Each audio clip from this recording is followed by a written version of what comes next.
Welcome to another exciting travel adventure with Trip 101. Today, we're diving right into the heart of Copenhagen, a city where history meets modern charm. Today, we're going to find out what's tucked away within its vibrant streets. We're talking about its hidden gems, because there's so much to explore beyond the usual tourist spots. And who better to guide us than a true local? Joining us is Agnethe, a seasoned tour guide who knows Copenhagen inside out.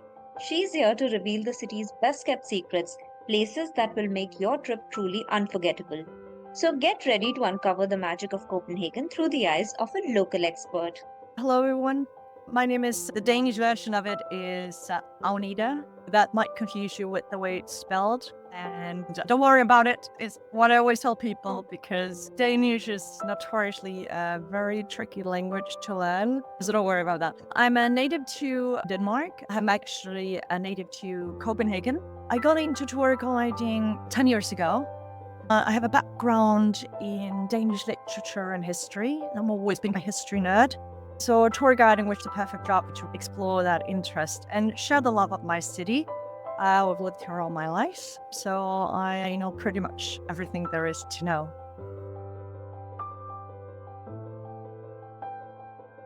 There's lots, so I would say it depends on interest, because Copenhagen has something to offer for everyone. Yeah. So there's something for the art lover, history buff, people who want to try fun rides with their kids. Design, architecture as well is very big here. We have some very cool modern architecture. For architecture lovers, try local neighborhoods. The North Harbour District is a newly developed district. It's actually still undergoing development. It's going to be a massive district, so they're not going to be done in the next 30 years. The first part is done and can be visited. Going by bike there is quite nice. If you want a bike trip in Copenhagen, don't go in the city center. Go to the more remote districts because the traffic will be less congested. You can also go by metro. There are 2 metro stations in the North Harbour District. The places of interest in the North Harbour District is wedged in between the 2 metro stations. So if you don't want to walk much, combine it with public transport, want to see the neighborhood, you could take the ferry there. It has interesting modern architecture, and several of our biggest architecture firms have headquarters in that district. Wow. The cool thing is the fitness room. It's a building with parking spots for the locals, but on top of the roof, there's an open door fitness area where there's fitness equipment. It's tied to the roof, so you can't remove it, but there's all these kind of machines that you can use, and you can take the stairs up. So if you're in your fitness routine, that will be part of your exercise. You run up the stairs, or you can take the elevator if you just want to see it. And you have a great view of the neighborhood, and it's quite cool to see. There are lots of really nice cafes and bakeries in close proximity to each other, and there's also a spot where you can swim in Copenhagen Harbor. This is a thing in Denmark and an attraction, although only for people who don't mind that the water is very cold. You can hang out with the locals there because that's what locals do on a sunny day in summertime. Some people do it all year round, but most in summer, of course. So they're a designated area where you can actually swim in the water, where they check the water quality to make sure that it's safe for you.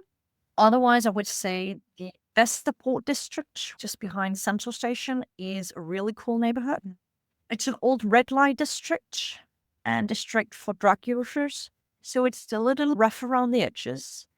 It's not unsafe. Copenhagen is very safe, so don't be scared of going there. But in the evening, it still has some social problems. You still see some prostitution and homeless people. But it's also very gentrified. It's popular among locals for its bars and restaurants. The main attraction in Vesterbro is the meatpacking district. It is literally packed with nice restaurants and cafes and cool bars where the locals like to go. A vibrant district, and in food-wise, it has a lot to offer. It also generally has a nice vibe, so that's a place I would go. Otherwise, the Nørrebro district, also a really cool place. You ask locals, where would you want to live if you could live everywhere in Copenhagen? You ask that to a local, and they might say that's like Nørrebro or Vesterbro, especially if they're a bit on the younger side, because those are the really cool districts. They're a bit edgy, but edgy in Copenhagen means very safe. We have low crime. Nørrebro has a lot of interesting things happening in terms of food, in terms of new shops opening.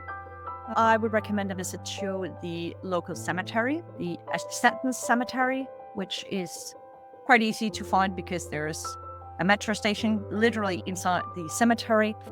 You could bike there from city center. It's not that far.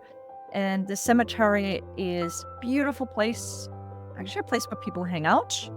Maybe sounds creepy. We hang out around the tombs of some of Denmark's most famous people. Of course, the world famous fairy writer Hans Christian Andersen. He's buried there. Around the cemetery, there are lots of little streets with cafes, bars, and shops with local design, especially vintage and recycled design made on recycled artifacts has become very popular. It's a nice area to explore.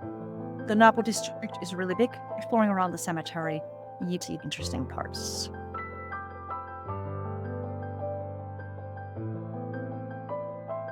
The big one outside of Copenhagen is Legoland, because Denmark is the home of Lego. Lego is at the other end of the country.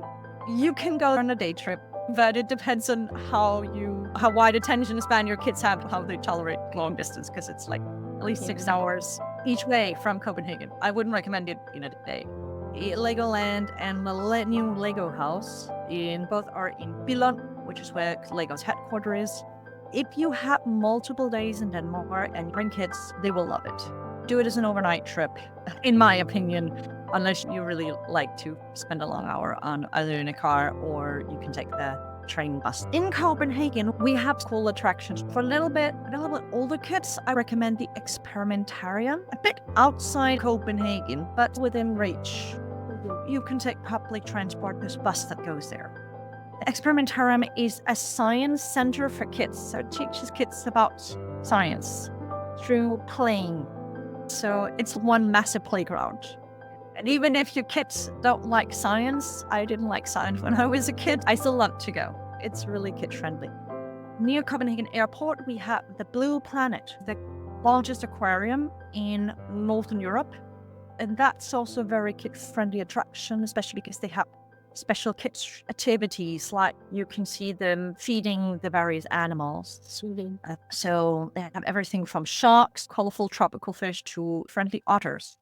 So that's a kid-friendly attraction. A lot of museums and castles are trying to become kid-friendly. So if you go to museums, especially castle museums like Borg or Frederiksborg or Kronborg, they have activities for children, like scavenger hunts. Roskilde Cathedral does that too.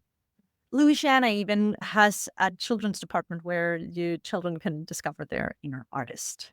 So usually the main attraction combines something for adults and children, so it's for all age groups. Copenhagen is small and cute, but there are outdoor adventure activities you could do.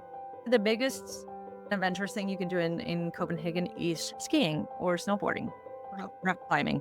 We have a building. It's a waste plant built by a very famous Danish architect that has a skiing trail, a ski slope on the roof for skis and snowboarding, and you rent skis and snowboards on location, and you can actually have the thrill of skiing down the top of a tall building at the outskirts of Copenhagen. So fantastic view while you do it, and you're in the middle of a city. You can do it all year round, so it's not limited to wintertime. And that building also has a rock climbing trail, so you could also climb up to the top of this 85-meter tall building. So that's also an option. Otherwise, well, you can do bungee jumping in Copenhagen as well. There's an old crane that services as a bungee jumping facility. That's something you need to pre-book that. Kayaking is popular in Copenhagen. Paddleboarding is also becoming popular. So there are a lot of places that provide that way you can rent that and just go around Copenhagen Hub. Otherwise, I'd say there are some places outside of Copenhagen as well that does it, that has some more adventurous things to do. Like the Forrest Tower, you climb this tall wooden tower round towers. You go round like in a spiral, and then it has a fantastic view. You will be in an old forest and have a fantastic view on top of the trees. So we don't have any mountains, so you can't go mountain climbing here.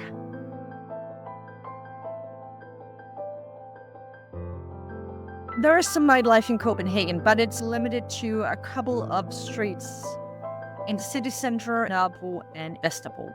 A few clubs, but otherwise our nightlife culture in Denmark is actually quite relaxed. Just mostly go out and have some drinks. So we have some good craft beer bars, really good craft beer bars and cocktail bars. If you want a Danish nightlife, go to old school pubs and drink with locals. An experience if you want to. So you want to select some clubs in city center, but we don't have a clubbing scene like they do in Berlin, for example. Venues like VEGA in Vesterbro, which has both regular concerts, and they also often have a club or after the concert on the weekend, but not every day, not every weekend. So that's something to look into. I would say Vesterbro is a good place to stay if you want some nightlife, because there are some nice bars there. But they're not so far from each other. Copenhagen is a small city. Isn't Copenhagen full of surprises? Whether it's stunning hidden gems or breathtaking sights just outside the city, there's always something new to discover. Are any of these spots going to make it to your travel bucket list? If you're from Copenhagen, we'd love to hear your favorite hidden gems too. Drop them in the comments. And of course, don't forget to like, subscribe, and share for more travel inspiration. Stay tuned for more incredible destinations around the world.